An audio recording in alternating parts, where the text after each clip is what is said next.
just want to make sure I cover everything. Okay, hi, I'm Launders, and today we're going to do a strafe tutorial. A lot of people have asked me to do this one. It's definitely a crucial thing to learn. It's one of the core uh, mechanics that you'll need to master in order to be good at KZ, or just make jumps like the silo jump or other jumps. Pretty much any jump in the game that involves jumping in the air and making it to a platform or something that is far away. Um, Strafing is something that you can't really see how well you're doing until you have something measurable like in KZ where you have long jumps and stuff like that. Or you could have two things in where you're offline on a map that you can jump to and see how far you're going. But basically, strafing consists of, I'd say, two really important factors. The first one is how many times you decide to strafe, and how in sync your strafe is, which is going to be by far the most important part of strafing. For most jumps on 12AA on the default settings on competitive servers, you only have to strafe one or two, maybe three times to make any given jump that you'll have to do or run into. In KZ, you might have to strafe a couple times more, but basically, if you get strafing down with a good sync, one, two, or three strafes, you'll be able to get really far.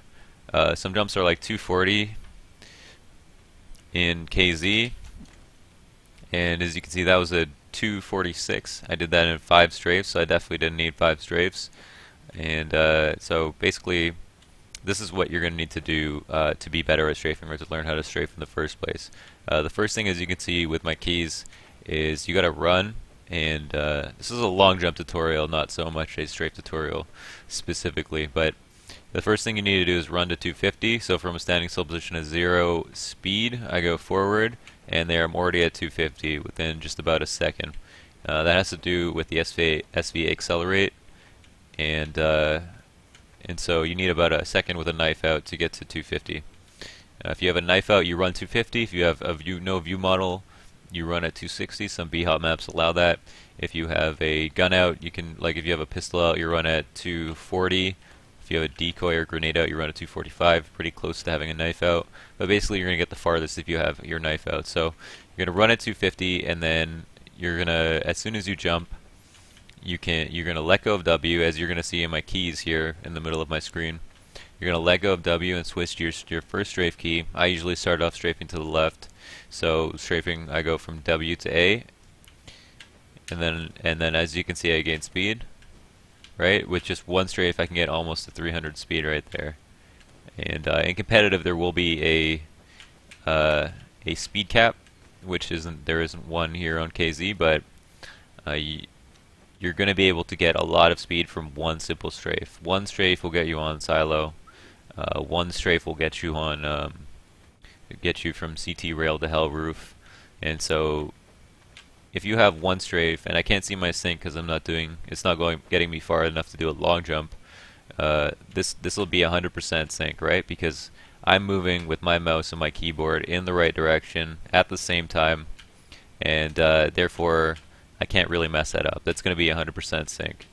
Apart from maybe hitting A too early, moving my mouse too early, that's what it's going to be. Moving your mouse and keyboard at the same time. That's how you're going to strafe. So if you want to get 2 strafes, for example, this is where your sync gets harder and when you need to practice for a long time. You know, a lot of people ask me, how does Blasphemous strafe so well, do so many strafes, and make it look so easy, like he just looks like he's just shaking his mouse? Well, that takes years of practice. Blasphemous used to have the long jump record in 1.6. I believe he strafed a 156 at the time. Now that the current record's like 158. And a lot of people can do 156, but at the time, it took a lot of practice and many hundreds of hours of KZ and other things to do that. So it's not as easy as he makes it look, even though the instructions to do it, which is basically keep your mouse in sync with your keyboard and press left and right and move your screen left and right as you strafe. As easy as that seems, it's difficult to keep a high sync the more strafes you add. So you're going to want to keep it to a couple strafes at a time, and worry about keeping a high sink rate. And if you can keep a high sink rate, you can make your LJs go far. And most jumps you'll only need to go 240 um, to make them. And as you can see, like my my sink drops off on my fourth strafe, and I'm only doing 4 right now. If I want to do like a record long jump, I would want to do 7 to 8 strafes, maybe even higher than that. You can do all the way up to, I've seen people do up to like 12, but that's, that's a lot of precision with your sink and a lot of practice to make sure you master all of the number of strafes before that.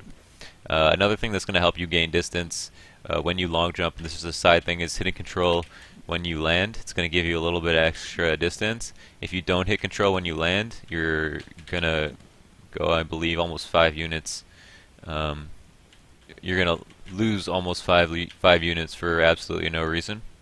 And so, yeah, so again, you're running for 1 second to get to 250 speed that you won't be able to see unless you have CL show pose out, which is a command that you can use, that CL show pose 1, and that's going to show you your velocity. And once you get to 250 speed, you can start strafing 1, 2, 1, 2, 3, and just keep practicing like that, and then hit control at the end. That's what you're going to want to do, and you're going to want to see how high you can keep your sink.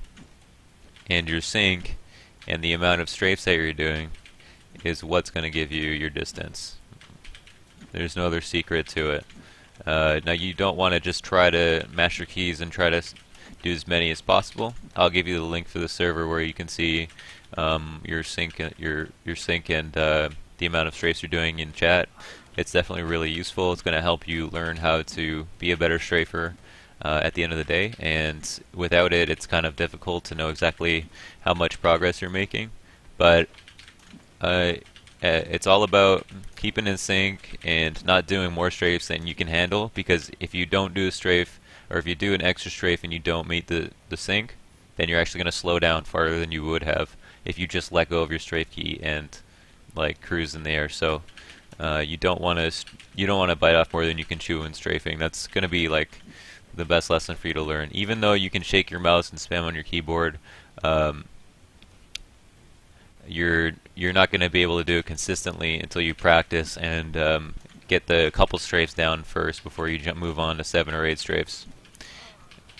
So I don't know if this tutorial is going on too long, and I don't know if there's anything else I should cover, but basically that's about it. It's a matter of letting go of W, jumping in the air, switching from A to D, and keeping your mouse and keyboard in sync. So that means when you press left, you move left with your mouse, press right, you move right with your mouse. Another thing about strafing on 10 air accelerators or 12 air accelerate as opposed to KZ setting of 100 air accelerate is that you're going to be you're not going to be able to strafe as wide on 12 air accelerate as you will be able to strafe on a 100 air accelerate server. That's 128 tick as well. Tick also factors into this. So on a 10 air accelerate server, you might want to keep your strafes really small. And that's going to work a lot better for you, because what's going to happen is you're going to try to strafe too wide, and then you're just going to hang and lose all your speed. So that's going to be another reason you lose your speed. And on 100 air accelerate, I can do this huge turn.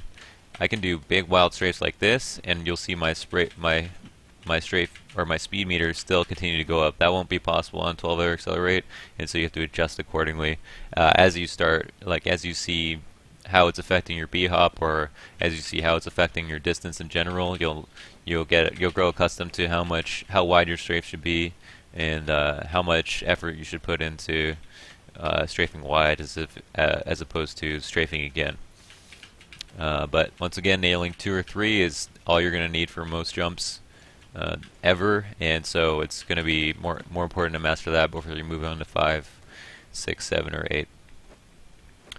Now, as I mentioned, the tick is also relevant on 64 tick, and now the tests aren't like there haven't been heavy testing on this, but when House of Climb was a 64 tick server, we had basically our long jump record was, well, I'm gonna say, all right, so I'm gonna say when we were, Yeah, so the 64 tick server on KZEU with the same plugin, the long jump record was 252 and like 0.44 or something. That was the farthest that you could strafe. When you switch to 102 tick or 128 tick, you could gain almost 5 units more than that with absolutely no trouble. So no records have been set on a higher tick yet, but we know for a fact that a higher ticket gives you a giant advantage in terms of strafing, and therefore makes b-hopping even more feasible. That's why it's even easier. That's another reason that it's even more it's even easier to b-hop on 128 tick servers like on Allpug as opposed to on matchmaking. Simply strafing in the air, you will gain more speed and therefore more distance when strafing on 128 tick as opposed to 102 or 64. So that's a tick not only affects hit reg but also b-hop consistency and your ability to strafe far. And so don't get discouraged if it's hard to make a jump on 64 tick matchmaking with 12 air accelerate. I would recommend coming to try this server, House of Climb 2, where you can see your jump stats, see how well you're strafing, and improve that way. And that's pretty much how I practice my strafe, and it's the only way to do it as far as I'm concerned. So thanks for watching. I'm Launders. Make sure you subscribe and follow me on Twitter to know when I go live on Twitch, and that's about it. Also, yep, no, that's it. If you have any questions or if I didn't cover anything in the video, let me know. I read all the feedback, and we'll make a follow-up video if there's something that I missed that definitely needs more attention. Thanks for watching.